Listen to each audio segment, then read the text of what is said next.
Gosto. O vinho, as trufas. Gosto em todas as coisas era uma constante nas vidas do Dr. Lecter na América e na Europa, entre sua vida como um bem-sucedido médico e um monstro fugitivo. Seu rosto podia ter mudado, mas os gostos não, e ele não era um homem que negasse prazeres a si próprio. Gosto era uma área sensível para Starling, porque tinha sido na área do gosto que Dr. Lecter a tocara pela primeira vez, elogiando-a pelo livro de bolso e zombando de seus sapatos baratos, de que foi que havia chamado de uma caipirazinha bem lavada e com um pouco de gosto. Foi o gosto que ficou lhe provocando comichões na ronda cotidiana de sua vida institucional, com seus equipamentos puramente funcionais em arranjos utilitários. Ao mesmo tempo, sua fé na técnica estava morrendo e deixando espaço para outra coisa. Starling estava cansado da técnica. A crença na técnica é a religião dos negócios perigosos. Para enfrentar um bandido armado no tiroteio ou lutar contra ele na poeira, é preciso acreditar que a técnica perfeita, o treinamento duro, garantirão que você seja invencível. Isso não é verdade, particularmente nos tiroteios. Você pode avaliar as chances a seu favor, mas se entrar num número suficiente de tiroteios, num dedo você será morto. E Starling já vira isso. Tendo passado a duvidar da religião da técnica, para onde poderia ir? Em suas dificuldades, na monotonia incômoda de seus dias, ela começou a olhar para a forma das coisas. Começou a dar crédito às suas reações viscerais às coisas, sem quantificá-las ou restringi-las a palavras. Mais ou menos nessa época percebeu uma mudança em seus hábitos de leitura. Antes, ela teria lido uma legenda antes de olhar para uma foto. Agora, não. Algumas vezes simplesmente não lia legenda. Durante anos, lera as escondidas publicações sobre moda, sentindo-se culpada como se fosse pornografia. Agora começava a admitir para si própria que havia algo naquelas fotos que lhe dava fome. Dentro da moldura de sua mente, galvanizada pelos luteranos contra a ferrugem corruptora, ela sentia-se como se estivesse adentro a uma perversão deliciosa. De qualquer modo, com o tempo, ela teria chegado à sua tática, mas foi ajudada pelo mar de mudanças por dentro. E isso apressou-a na direção da ideia de que o gosto do Dr. Lecter pelas coisas raras, coisas que tinham um mercado pequeno, poderiam ser a barbatana dorsal do monstro, cortando a superfície e tornando-o visível. Usando e comprando listas computadorizadas de clientes, Starling poderia descobrir uma de suas identidades alternativas. Para fazer isso, precisava conhecer suas preferências.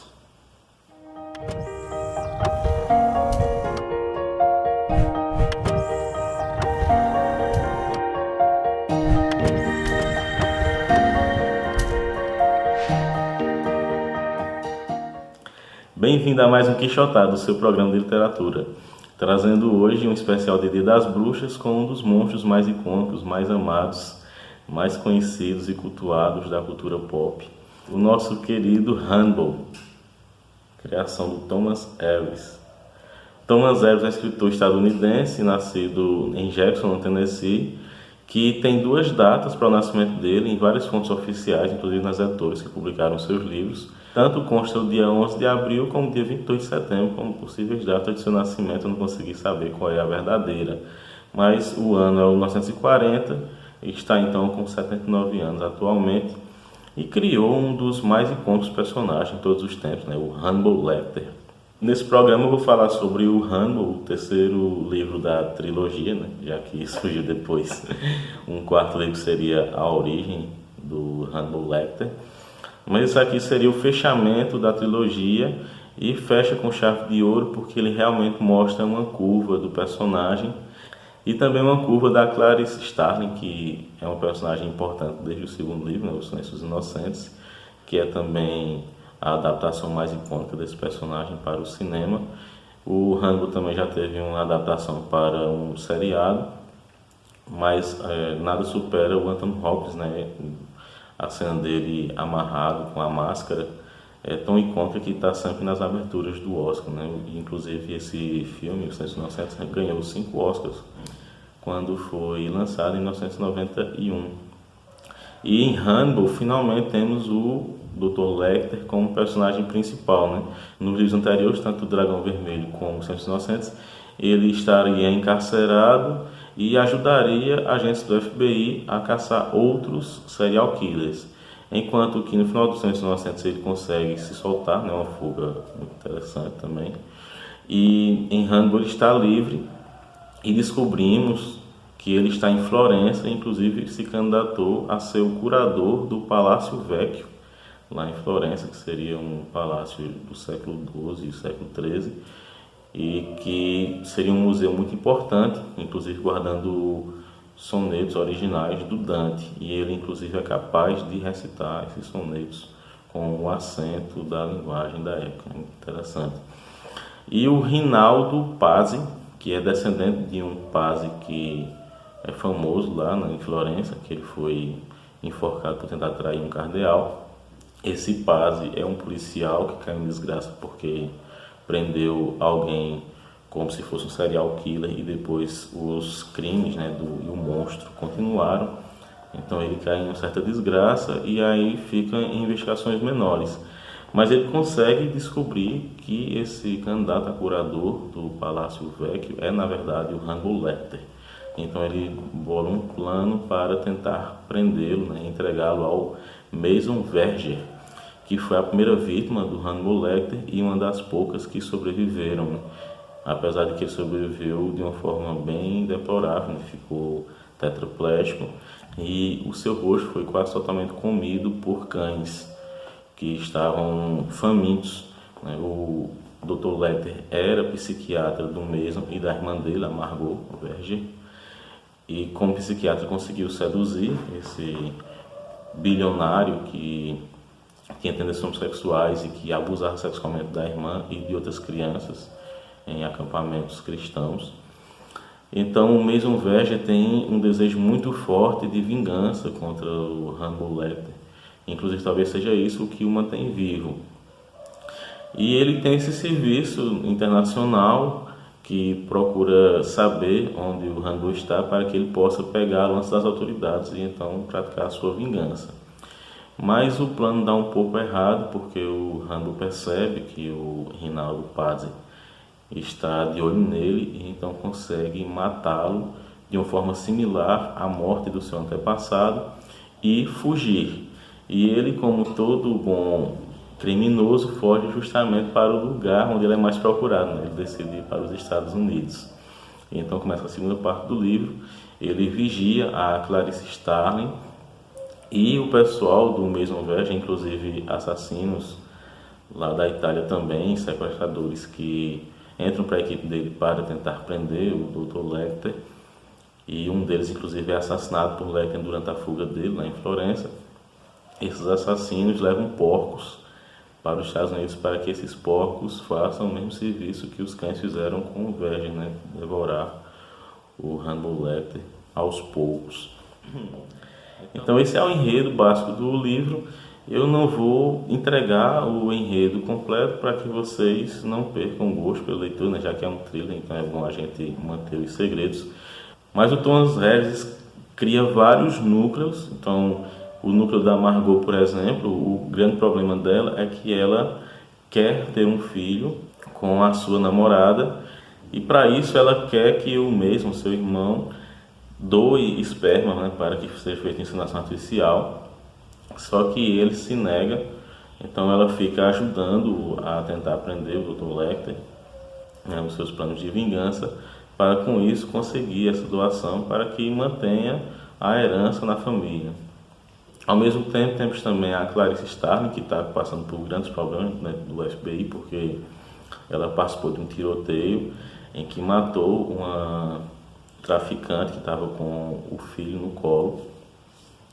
E a partir disso ela começa a ser investigada, perde o distintivo, sendo manipulada por agentes internos que também trabalham para o Verger e que querem que ela fique fora do FBI para ficar mais fácil do Dr. Lecter persegui-la e então eles pegarem. Então são vários núcleos diferentes e vai trabalhando de forma a que todos esses núcleos paralelos vão se enleando até o final. É uma escrita bem trabalhada, embora longe da sofisticação do seu personagem principal. O que chama mais atenção realmente no livro é a mente do Dr. Hannibal Lecter. E por que o Dr. Lecter conseguiu essa popularidade tão grande? Algumas pessoas tentam descobrir no Thomas Harris inspirações reais, já que ele foi jornalista, criminalista e também estudou algum tempo na academia do FBI, verificando perfis de criminosos. mas eu acho que essas pessoas estão equivocadas. O grande charme do Hannibal Lecter é que justamente ele é um Drácula moderno.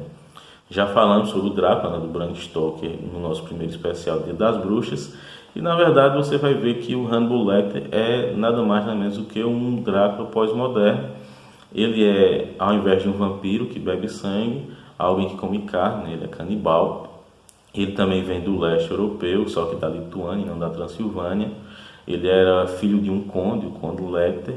Nasceu em um castelo em 30 de janeiro de 1938, às vésperas do início da Segunda Guerra Mundial, e essa família cai em desgraça. Ele inclusive é descendente direto de um importante guerreiro também lituano, que seria Hannibal o Green. Então tudo isso leva a você perceber as semelhanças muito grandes entre ele e o Conde Drácula. E ele vai para o grande centro econômico, político, social do seu mundo, que é os Estados Unidos, enquanto que o Drácula vai para a Inglaterra. E ele tem esse charme, né? Ele consegue seduzir tanto homens quanto mulheres. Então, de certa forma, é como se ele fosse também um pouco andrógeno. E você percebe que o mesmo Verger é um monstro que se apaixona por ele. E ele tem também esse poder, essa influência sobre a Clarice Starling, que seria a sua Nina. Aí vocês puderam perceber na leitura inicial o quanto ela tem uma queda por ele, né? Apesar de que ela tenta estudá-lo para prendê-lo, mas ela também se sente atraída, né, por esse gosto dele, pela forma como ele a observa. E, inclusive, apesar do elemento sobrenatural ficar meio que secundário, em determinadas passagens do livro ele dá a entender que existe também esse elemento sobrenatural. Por exemplo, uma cigana toca o Hannibal e diz imediatamente que ela tocou o demônio e que eles precisam fugir o mais rápido possível para nunca mais verem o demônio novamente.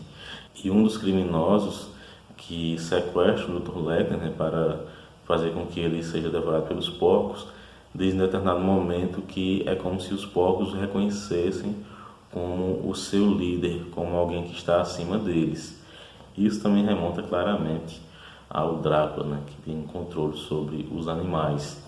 Então, o que torna o Dr. Lecter tão atrativo, né, o que faz com que a gente torça por ele, é que ele é esse elemento arquetípico. E o leitor acaba, de certa forma, simpatizando com o Dr. Lecter, primeiramente porque ele tem uma ironia, né, um sarcasmo encantador, né, um sarcasmo britânico, que acaba encantando, mas porque, a princípio, ele ajuda a prender outros serial killers. E nesse livro, apesar do mesmo Verger ser uma vítima dele, nós percebemos que, na verdade, talvez ele seja um monstro pior do que o próprio Hannibal. Então, Thomas Harris consegue criar essa empatia pelo Dr. Hannibal, faz com que a gente tente embarcar na psicologia dele e compreender as suas motivações. Então, o Dr. Hannibal Lecter é um dos personagens icônicos, né, um daqueles monstros que surgem na cultura popular e que ficam no imaginário coletivo, né, e que se tornam arquetipos. E que é claro que arrancam sempre alguns arrepios e gargalhadas nervosas. Espero que vocês tenham gostado do vídeo. Se gostaram, não se esqueça de se inscrever, de curtir, comentar e compartilhar. A gente se vê no próximo Quixotado, o seu programa de literatura.